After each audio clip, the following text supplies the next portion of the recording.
ध्येयं सदा परिभवनमभीष्टदोहम् तीर्थास्पदं शिवविरिञ्चिनुतं शरण्यम् भृत्यार्तिहं प्रणतपार भवाधिपूतं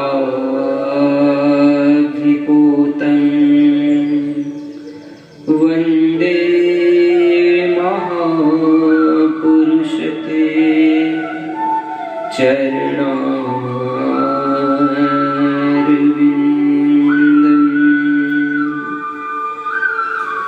आइए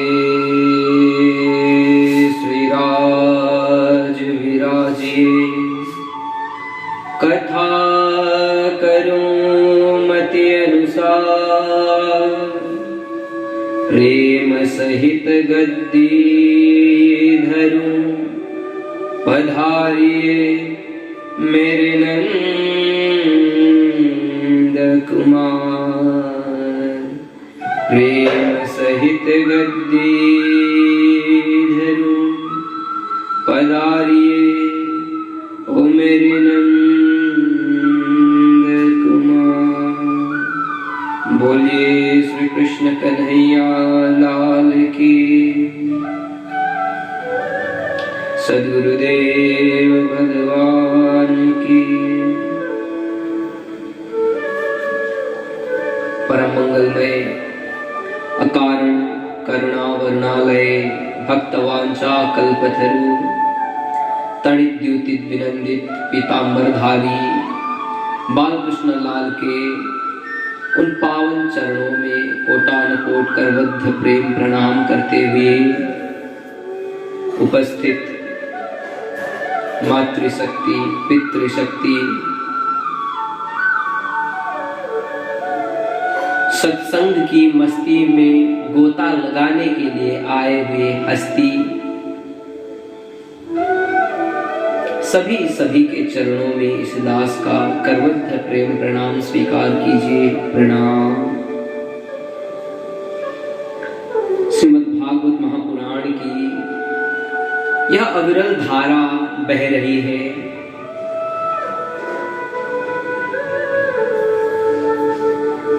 एक लूट सी मची हुई है सत्संग के रस की, जो जितना प्यासा है, जो जितनी प्यासी है, उतना ही ज्यादा सत्संग का रस पीकर यहां से जा रहा है।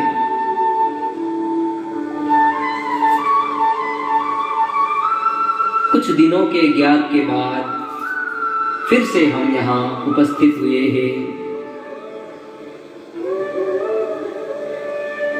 पिछले सत्र में मैंने निवेदन किया था कि कैसे नारद मुनि भक्ति महारानी से मिले। धारा प्रवाह शैली में हम इस कथा को आगे ले जाएंगे। नारद जी सनकादि से कह रहे हैं, अहम तु पृथिवीं यातो ज्ञात्वा सर्वोत्तमामिति, पुष्करं च प्रयागं च काशीं गोदावरीं तथा। हे सनकादि, मैं पृथ्वी गया था, यह समझकर कि पृथ्वी कर्म भूमि है। यहाँ जो भी जिस तरह का कर्म करता है उसी प्रकार का फल उसे मिलता है। पृथ्वी वही स्थान जहाँ प्रभु के सब अवतार हुए। सोच यही उतरा भूलोक में, लेकिन देख के आंखें चार हुए। मैंने सोचा था कि पृथ्वी में सत्य होगा, पर सत्यम नास्ति। पृथ्वी में तपस्वी होंगे, पर तप नास्ति। होगी पृथ्वी में, यह मैंने सोचा था, पर शौचम नास्ति। न दया था, न दान था, न सत्य था, न तप था, न शौच था। उदरम भरिणो जीवा वरा का कूट भाषिण। लोग तो अपने उदर को भरने में लगे हुए थे। लोगों के लिए सबसे बड़ा रुपया हो गया था। मैंने देखा कि संसार में ऐसी स्थिति है, पर तीर्थों में तो ऐसा नहीं होगा। मैंने यही सोचा, यही सोचकर मैं तीर्थों में गया। हरिक्षेत्रम कुरुक्षेत्रम श्रीरंगम सेतुबंधनम एवं आदिषु तीर्थेषु भ्रममाण इतस्ततः। मैं हरिक्षेत्र गया, कुरुक्षेत्र गया, मैं रामेश्वरम गया, सोमनाथ में गया, बहुत सारे तीर्थों में मैंने परिभ्रमण कर ली, पर कहीं भी मुझे सत्य, अहिंसा, त्याग, दान, दया नहीं दिखे।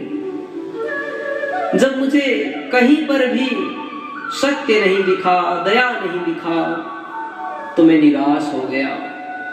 नारद जी कह रहे हैं, तब मेरे मन में विचार आया, अरे छोड़ो यह दुनियादारी सब, चलो वृंदावन धाम में।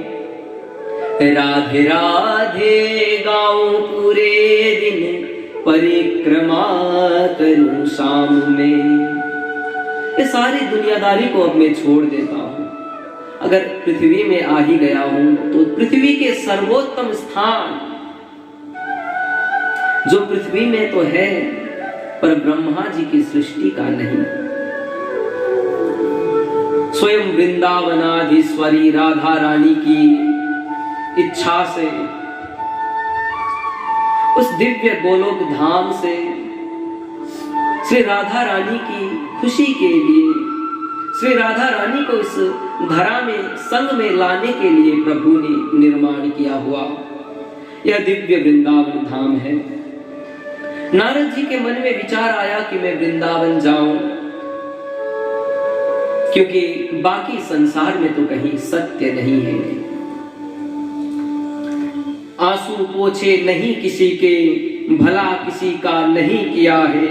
केवल श्वास किए हैं पूरे, उसने जीवन नहीं जिया है।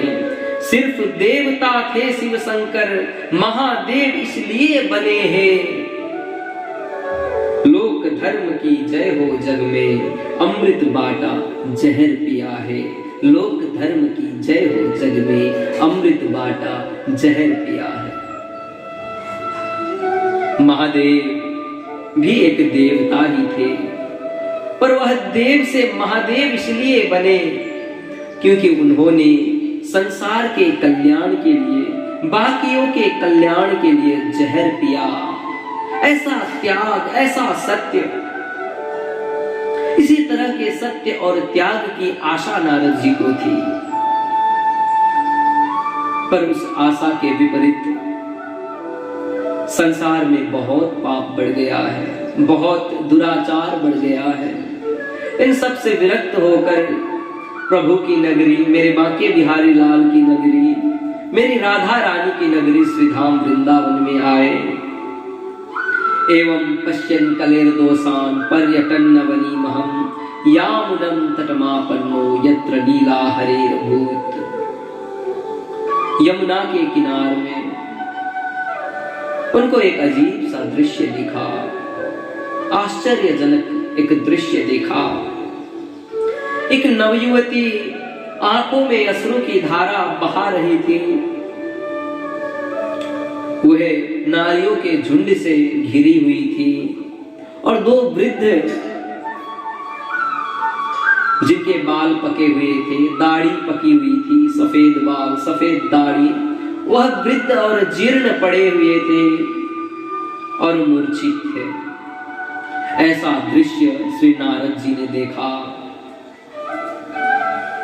एक मन से सोचा कि जाकर पूछ लूं क्या माजरा है, क्या हुआ, क्योंकि साधु का हृदय बड़ा कोमल होता है। कहीं भी किसी को आपदा में देखे तो जाकर उसका समाधान स्वयं से कर देता है। पर नारद जी ने बहुत पाप और दुराचार देख कर आ रहे थे, तो उनके मन में हुआ कि स्त्रियों के झुंड में एक बाबा को नहीं जाना चाहिए जब तक बुलाया न गया हो। बाबा नारद लौटने ही वाले थे कि उस नवयुवती ने आवाज लगाई, भो भो साधो क्षणं तिष्ठ मच्चिन्तामपि नाशय दर्शनं तव लोकस्य सर्वथा गहरं परम। भो भो साधो क्षणं तिष्ठ तिष्ठ। अरे साधु, कुछ क्षण के लिए आप रुक जाइए।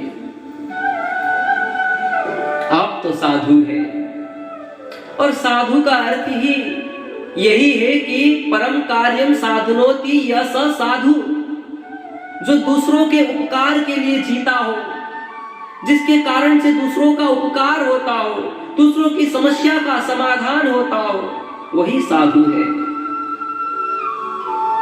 और नारद जी को साधु शब्द से संबोधित किया तो नारद जी की भी बाध्यता यहां बन गई कि उस नव युवती की सहायता वो अवश्य करे।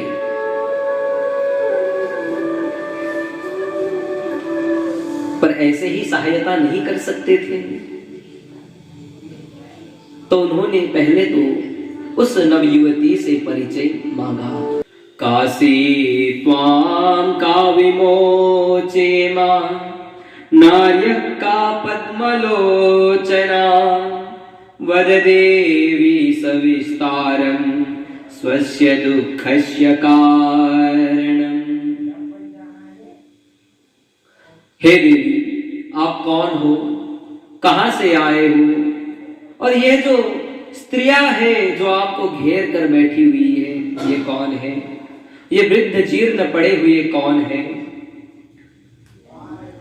सारी बातें आप मुझे विस्तार पूर्वक बताएं, और आपकी चिंता क्या है, आप चिंतित क्यों हो, यह भी मुझे बताएं। तब वह युवती नारद जी से कहती है, अहम भक्तिरिति ख्याता इमौ मे तनयो मतो ज्ञान वैराग्य नामानो कालयोगे जर्जरो। हे नारद जी, मेरा नाम भक्ति है, और मैं समय की वजह से वृद्ध और जीर्ण हो गई थी। पूरी पृथ्वी में मैं घूमी, पर मैं ठीक नहीं हो पाई। घूमते घूमते जब मैं यह दिव्य धाम श्री धाम वृंदावन पहुंची, तो मैं नवीनेव स्वरूपिणी वृंदावन पुनः प्राप्य नवीनेव स्वरूपिणी, मैं फिर से जवान हो गई। पर मेरे दो पुत्र जो है ये वृद्ध हो गए, जीर्ण हो गए। काल योगे न जर्जरो, काल की वजह से, समय की वजह से यह वृद्ध हो गए हैं। शायद इसका कारण कलयुग ही है। तब नारद जी ने कहा, आपके दो पुत्र वृद्ध जीर्ण हो गए हैं, पर आप चिंता मत करिए, क्योंकि भक्त के वश में है भगवान। जिस पर आपकी कृपा हो जाती है, हे भक्ति महारानी, उसकी तो क्या कहने। आपके पीछे पीछे मेरे प्रभु परमात्मा भी आ जाते हैं, और भक्ति महारानी की कृपा जिस पर होती है, उस पर प्रभु की असीम अनुकंपा होती है। और आप कलयुग को ऐसे दोष भी मत लगाइए, क्योंकि परीक्षित महाराज तभी कली का अंत कर देते, पर उन्होंने कलयुग में एक गुण भी देखा। और सत्पुरुष वही है जो हजार अवगुणों को भुलाकर एक गुण के मारे, एक गुण की वजह से भी किसी पर कृपा कर दे। और महाराज परीक्षित सत्पुरुष थे, और कलयुग में जो एक गुण था वो सारे अवगुणों से बढ़कर था। यत् फलम नास्ति तपसा न योगेन समाधिना तत्फलम न लभते सम्यक् कलौ के सब कीर्तना।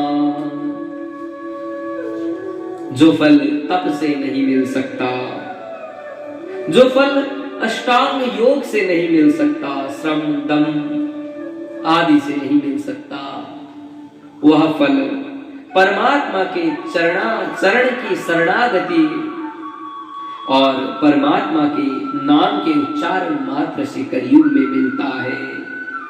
कलयुग में भक्ति महारानी की महिमा बहुत बहुत बढ़ जाती है। कलिना सदृश कोपि युगो नास्ति वरानने तस्मिन् स्वां स्थापयिष्यामि गेहे गेहे जने जने। कलयुग के समान अन्य कोई युग नहीं है। भक्ति महारानी मैं नारद आज एक प्रतिज्ञा करता हूं कि आपको अन्य धर्मों को कम करके मैं भक्ति धर्म की स्थापना इस कलयुग में करूंगा। अन्य धर्मान् तिरस्कृत्य पुरस्कृत्य महोत्सवान्, भक्ति धर्म की को मैं महोत्सव रूप में स्थापित करूंगा। तदा नाहं हरिर्दासो लोके त्वं न प्रवर्तये। और अगर मैं यह काम नहीं कर पाया, अगर मैं ऐसा नहीं कर पाया, तो मेरा भी नाम हरिदास नहीं, मेरा भी नाम प्रभु का भक्त नारद नहीं। देखिए, जिसके पास जो धन होता है उसी का अहंकार उसके पास में होता है।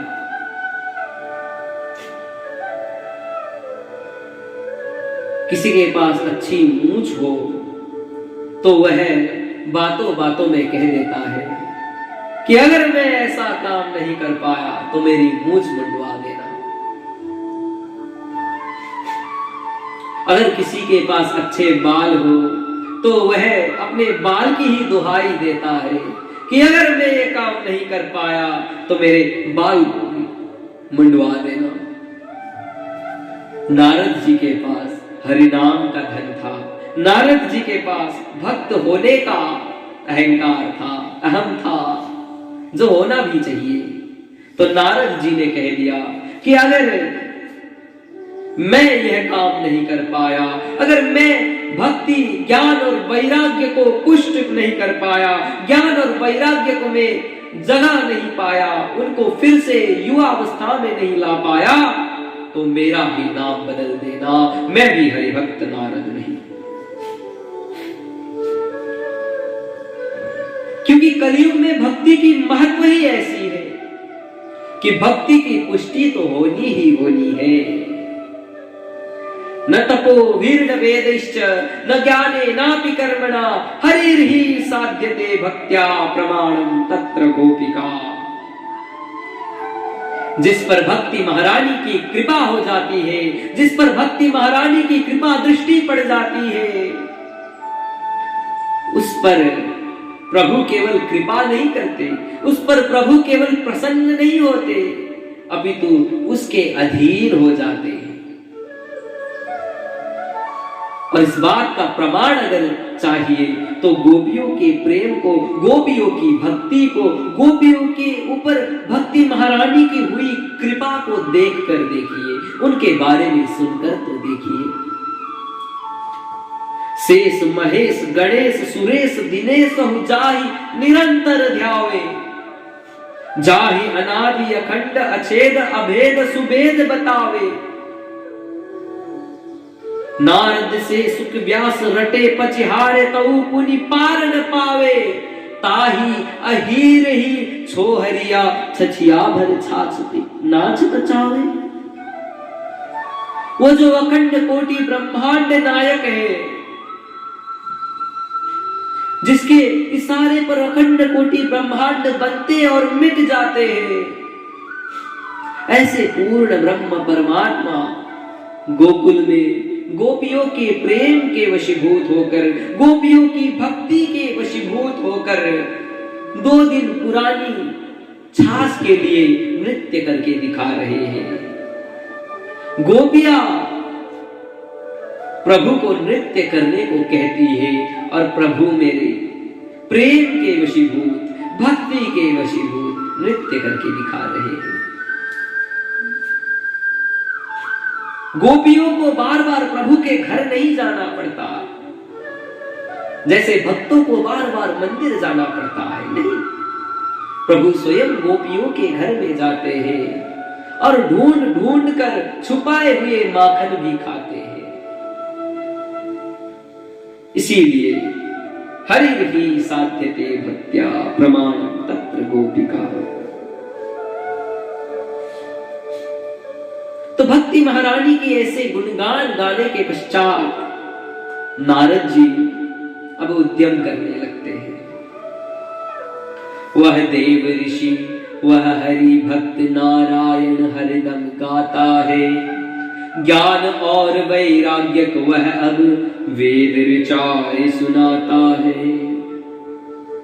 वेद के पाठ किए बार बार, पर ज्ञान और वैराग्य खड़े नहीं हुए, वो हिले भी नहीं। तब उन्हें लगा कि वेदों से काम नहीं चल रहा, तो जरा उपनिषद सुना देता हूं। सारे उपनिषदों का पाठ किया, दर्शन, मीमांसा आदि आदि जितने भी शास्त्र थे सब सुना दिए, पर कोई काम ही नहीं बन रहा। पूरा महाभारत सुना दिया, फिर भी काम नहीं बना। तब देव ऋषि ने विचारा मन में, गीता का अब गान करूं, परमात्मा की मुख की वाणी उसका मैं सम्मान करूं। वेद वेदांत घोषिच गीता पाठे मुहुर मुहुर। बार बार जब गीता का पाठ किया तो ज्ञान और वैराग्य खड़े हो गए। एक बार उठने को उठे पर नेत्र न खुल पाए और गिर पड़ गए। फिर शान से वह गिर गए। अब नारद जी हिला हिला कर बुला रहे हैं, उठाने का प्रयत्न कर रहे हैं, पर ज्ञान और वैराग्य उठने का नाम नहीं ले रहे। ज्ञान प्रबुद्ध्यता शीघ्रम रे वैराग्य प्रबुद्ध्यताम। उठ जाओ उठ जाओ उठ जाओ करके नारद जी कह रहे हैं, पर न ज्ञान उठ रहा है न वैराग्य उठ रहा है। नारद जी के तो होश उड़ गए।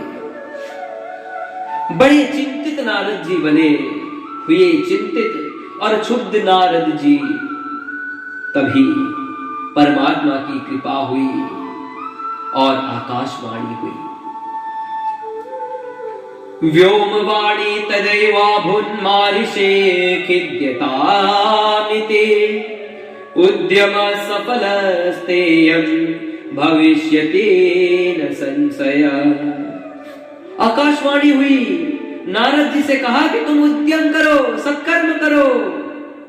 हुई गर्जना नीलांबर में, ए नारद सत्कर्म करो, मिल जाए भव सिंधु से मुक्ति, ऐसा कोई यत्न करो। ए नारद सत्कर्म करो।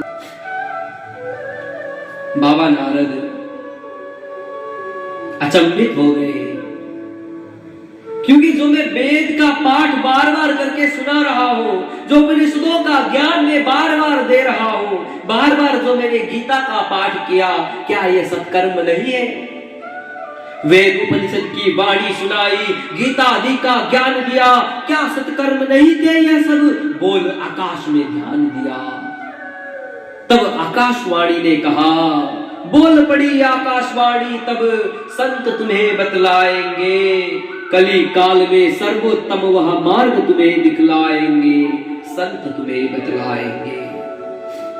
जो सच्चा संत है वही तुमको बता पाएगा कि वह सत्कर्म क्या है, जिससे ज्ञान और वैराग्य को पुष्टि मिल सके।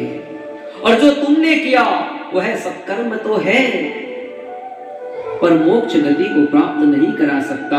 और अगर कोई वस्तु मोक्ष गति को, अगर कोई ज्ञान, कोई शास्त्र अगर मोक्ष गति को प्राप्त नहीं करा सकता, तो महाराज ज्ञान, वैराग्य और भक्ति एक साथ पुष्ट नहीं हो सकते कलयुग में। इसलिए खोजी करो, ढूंढो उस संत को जो तुम्हें यह इसका जवाब बता सके। नारद जी क्षुब्ध होकर, नारद जी चिंतित होकर वहां से चले। कई तीर्थों में गए, मठों में गए, पीठों में गए। मठाधीश्वर, पीठाधीश्वर, जगत गुरु, ज्ञानी, ध्यानी, तपस्वी सबसे पूछ लिया, पर उत्तर का कोई पता नहीं। उत्तर का अकाल अभी भी है। उनको वह सत्कर्म, ऐसा सत्कर्म किसी से नहीं मिला जिससे ज्ञान, वैराग्य और भक्ति एक साथ पुष्ट हो सके। तब चिंतित होकर नारद जी बद्रिका आश्रम जाने की सोची। बद्रिका आश्रम को चले तो रास्ते में, वन में 4 सनकादि से उनका भेंट हुआ। सनकादियों ने नारद जी से पूछा, कथम ब्रह्मण दीन मुख कुतश्चिंतातुरो भवान् त्वरितं गम्यते कुत्र कुतश्चागमनं तव। ए नारद, कहां जा रहे हो? ऐसे मुंह लटकाकर, निस्तेज होकर, तेज विहीन, यश विहीन एक व्यापारी जिसका सारा धन लुट गया हो, ऐसा मुंह बनाकर कहां जा रहे हो? नारद जी ने कहा, प्रभु बहुत अच्छे आप मिले, क्योंकि मैं सबसे पूछ पूछ कर थक गया हूं।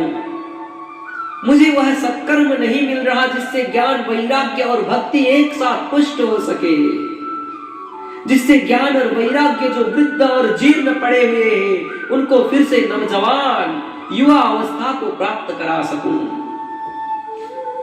ऐसा कोई सत्कर्म है, संत मुझे बताएंगे? ऐसा आकाशवाणी ने बोलकर आकाशवाणी चुप हो गई और मैं ढूंढते ढूंढते थक गया हूं। अब तो बद्रिका आश्रम में जा रहा हूं, मैं स्वयं नर नारायण भगवान से ही पूछूंगा। यही सोचकर मैं जा रहा था कि बहुत अच्छे आप मिल गए प्रभु, अब आप ही मुझे बता दीजिए कि वह सत्कर्म क्या है। तब सनकादि मंद मंद मुस्काए, फिर कहने लगे, अरे बाबा, आप भी बड़े भोले हो। जो सत्कर्म की प्रेरणा आपने श्री वेदव्यास जी को दी थी, आज स्वयं भूल गए।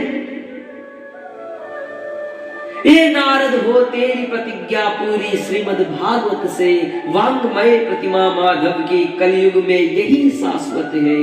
ए नारद हो तेरी प्रतिज्ञा पूरी श्रीमद् भागवत से, मां चिंतां कुरुदेवर्षे हर्षं चित्ते समावह उपाय सुख साध्योत्र वर्तते पूर्व एव ही। अब तू चिंता को त्याग दे और हर्षोल्लास मन में भर, क्योंकि यह सुखदायी मंगलकारी उपाय श्रीमद् भागवत महापुराण पहले से ही है। इस बात का ज्ञान तुमको नहीं था, अब हो गया। अब तो तुम श्रीमद् भागवत महापुराण के कथा का आयोजन करने की तैयारी करो, क्योंकि श्रीमद् भागवतालाप सतु गीत सुकादिवी, ये श्रीमद् भागवत की जो कथा है, इसका वर्णन, इसका यश, इसकी महिमा सुखदेव आदि महान संतों ने गाया है। वेदोपनिषदा सारा जाता भागवती कथा, वेद और उपनिषदों का सार इस श्रीमद् भागवत महापुराण है। और इतना ही नहीं, इदम भागवतम शास्त्रम पुराणम ब्रह्म सम्मितम, यह श्रीमद् भागवत जो शास्त्र है यह ब्रह्म सम्मत पुराण है। ये पुराणों में भी पुराण, पुराणों का भी पुराण महापुराण है। और ब्रह्म सम्मत है, भगवत स्वरूप है, वांगमय प्रतिमा माधव की, मेरे बाल कृष्ण लाल की वांगमय प्रतिमूर्ति है। ऐसा कहकर सनकादि चुप हो गए और नारद जी बड़े प्रसन्न हुए। प्रसन्न चित्त होकर सनकादि की स्तुति गाने लगे। भाग्योदयेन बहुजन्म समर्जितेन सत्संगमं च लभते पुरुषो यदा वै अज्ञान हेतु कृतमोहमदान्धकारं नासं विदाय हि तदोदयते विवेक। जब जन्म जन्मांतर के पुण्यों का दुधन होता है, जब कल्प कल्पांतर के पुण्यों का दुधन होता है, तब जाकर आपके जैसे संतों का दर्शन हमें होता है, आपके जैसे संतों का सानिध्य हमें मिलता है, आप जैसे संतों से सत्संग हमें मिलता है। अब आप खूब मिले, आपने खूब बताया कि श्रीमद् भागवत महापुराण से मेरी समस्या का समाधान हो सकता है। अब मैं किसी और के पास नहीं जाऊंगा, कृपा करके आप ही हमें कथा सुना दीजिए। सनकादि ने कहा कि बद्रिका आश्रम में सुनाएंगे तो यहाँ जो तपस्या कर रहे गिरिकंधराओं में रह रहे ऋषिगणों को तो भागवत की कथा मिलेगी, पर नीचे पृथ्वी में रहने वाले लोगों के लिए यहां कथा का आयोजन करके नहीं होगा। और अगर हम पृथ्वी में बहुत नीचे को जाएंगे तो गिरिकंधराओं में रहने वाले इन महात्माओं के लिए कथा सुलभ नहीं होगी। तो एक काम करते हैं, हरिद्वार के उस पावन भूमि में, आनंद नाम के वन में, गंगा जी के किनार पर कथा का आयोजन करते हैं।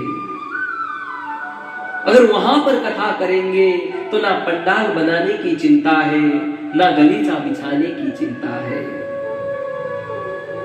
वट बना, पंडाल, वट वृक्ष बन जाएगा, बहुत बड़े बड़े वट के वृक्ष है वहां, और गलीचा का काम गंगा की वह शीतल रेती कर देगी। थोड़ा सा ऊंचा आसन बनाकर हम वक्ता बन जाएंगे। तुम मुख्य यजमान बनना और विश्व के सारे रसिक और भावुक जन जो भी है उनको निमंत्रण भेजना, सबके सब आकर वहां पर कथा सुनेंगे। गंगा द्वार समीपेतु तटमानंद नामकम, उस आनंद वन में दिव्य कथा का आयोजन हुआ और वहां पर बड़े बड़े ऋषि, बड़े बड़े ध्यानी, तपस्वी, ज्ञानी, पिपासु, रसिक, भावुक जन पहुंचे। और अकेले नहीं पहुंचे, सपरिवार पहुंचे। स्वस्त्री विराय युरति प्रणयेन युक्ता भृगुर्वशिष्ठश्च वनश्च गौतमो मेधातिथिर्देवल देवरातो रामस्तथा गादिसुतस्त साकलो नृकण्डपुत्रा त्रिजपिप्पलादा योगेश्वरो व्यास पराशरौ च छाया सुको जा जलि जन्म मुख्या सर्वेप्यमी मुनिगणा सहपुत्र शिष्या स्वस्त्री विराय युवती प्रणयेन युक्ता। सारे ऋषिगण, सारे महर्षिगण वहां पहुंचे और अपने परिवार को साथ में लेकर आए, अपने परिजनों को साथ में लेकर आए, जितनों को भी वह जानते थे, जितने भी लोग उनकी बात को मानते थे, अपने शिष्यों को, अपने परिवार को, अपने इष्ट मित्र सबको लेकर आए। और हमें भी यही करना है। कथा में आते वक्त एक हाथ में पार्टी और दूसरे हाथ में साथी हमेशा लेके आना चाहिए। सदा सेव्या श्रीमद्भागवती कथा यस्या श्रवणमात्रेण हरिश्चित्तं समाश्रये। सनकादि कथा कहना प्रारंभ करते हैं। श्रीमद् भागवत का महात्म्य बता रहे हैं, महत्व बता रहे हैं कि सदा सेव्या श्रीमद् भागवती कथा। श्रीमद् भागवत महापुराण को बार बार श्रवण करना चाहिए, हमेशा श्रवण करना चाहिए और श्रवण कानों से करना चाहिए। अगर कोई पेय जल होता तो मुंह से उसको पिया जाता, पर यह कथा पेय तो है, पीने के योग्य तो है, पर इसको मुंह से नहीं पिया जाता, इसको तो कानों से पिया जाता है। क्योंकि प्रविष्ट कर्ण रंध्रेण स्वानाम भक्ति सरोरुहा, प्रविष्ट कर्ण रंध्रेण स्वानाम भाव सरोरुहम धुनोति समलम कृष्ण सलीलस्य यथा सरत। ये कर्ण रंध्रों से प्रविष्ट होता है, यह कर्ण छिद्रों से प्रवेश करता है और दिल में और मन में छुपे पाप ताप संताप सबको नष्ट कर देता है और श्री कृष्ण को स्थापित कर देता है। यस्या श्रवण मात्रेण हरिश्चित्तम समाश्रये, चित्त में हरि समाहित हो जाते हैं। और धुनोति समलम कृष्ण, और कृष्ण जब चित्त में समाहित हो जाते हैं, चित्त में जब आकर बैठ जाते हैं, तो वहां पर किसी प्रकार का पाप ताप संताप नहीं रह सकता। ऐसा महत्व, ऐसा यश श्रीमद् भागवत महापुराण का है। किम श्रुतैर् बहुभिः शास्त्रैः पुराणैश्च भ्रमावहै, एकम भागवतम शास्त्रम मुक्तिदानेन गर्जति। जब श्रीमद् भागवत महापुराण एक शास्त्र मात्र, एक श्रीमद् भागवत महापुराण मोक्ष गति को प्राप्त करा सकता है, तो सनकादि कह रहे हैं किम श्रुतिर् बहुभिः शास्त्रैः, बहुत सारे शास्त्रों को सुनने की, बहुत सारे शास्त्रों को पढ़ने की भी क्या आवश्यकता है, जब श्रीमद् भागवत महापुराण एक अकेला मुक्ति दान कर सकता है। और ऐसे छुपते छुपाते हल्के में नहीं, गर्जना करके मुक्ति दान करता है। किम ब्रूमो गर्जनम तस्य रे रे गर्जति गर्जति। श्रीमद् भागवत महापुराण गर्जना के साथ मुक्ति दान करता है। और इसकी महिमा का बखान हम कहां तक गाए। श्लोकार्धम श्लोक पादम वा नित्यम भागवतोद्भवम पठस्व स्वम के नैव यदि शशि पराम गतिम। अगर किसी ने श्रीमद् भागवत महापुराण के श्लोक के आधे श्लोक को भी नित्य पाठ कर लिया, और इतना ही नहीं, आधे के भी आधा, 4 लिटियों में से 1 लिटि का भी अगर नित्य निरंतर पाठ कर लिया, तो पठस्व स्वम के नैव, अपने मुख से अगर उस व्यक्ति ने निरंतर आधे श्लोक को, आधे के भी आधे श्लोक को भी पाठ कर लिया, तो यदि शशि पराम गतिम, उसको अपनी इच्छा के अनुसार परम गति प्राप्त हो सकती है। ऐसा महत्व, ऐसा महात्म्य श्रीमद् भागवत महापुराण का है। ऐसे श्रीमद् भागवत की महत्व को, श्रीमद् भागवत की महत्ता को, श्रीमद् भागवत की यश को सनकादि गा ही रहे थे कि वहां एक अचंभा हुआ। भक्ति सुतौ तौ तरुणौ गृहीत्वा प्रेमैकरूपा सहसा विरासे। श्री कृष्ण गोविंद हरे मुरारे नाथेति नामानि मुहुर्वदन्ति। भक्ति महारानी वहां पर प्रकट हो गई, ज्ञान और वैराग्य के साथ प्रकट हो गई। और अचंभा यही था कि जो ज्ञान वैराग्य वेद वेदांत घोषिष्ठ गीता पाठन मुहुर्मुहु बार बार गीता के पाठ से जो नहीं जग रहे थे, जो वेदों की ध्वनि से नहीं जग रहे थे, केवल श्रीमद् भागवत महापुराण के महात्म्य को गाते ही वृद्ध जीर्ण से नौजवान बन गए थे, तंदुरुस्त बन गए थे। और ऐसी स्थिति में महारानी भक्ति के संग आकर वहां पर ताता थैया करके नृत्य कर रहे थे।